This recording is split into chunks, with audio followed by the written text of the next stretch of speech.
Hello mga minahal ko kaibigan, good evening. Sana nasa magandang kalagayan kayo. Nandito naman ako muli sa inyo. Maraming salamat sa iyong Ama at sa Anak at sa Espiritu Santo. Amen.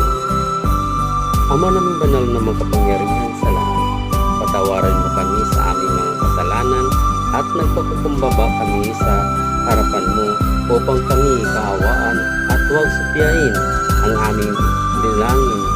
Yayaman kami, umaasa at nananais sa iyo, Panginoon. Tulungan mo kami ang aming mga pangangailangan sa kaluluwa at sa katawan. Kami magiging mabuting Kristiyano bilang papasalamat sa iyo, Panginoon, sa biyayang binigay mo sa amin.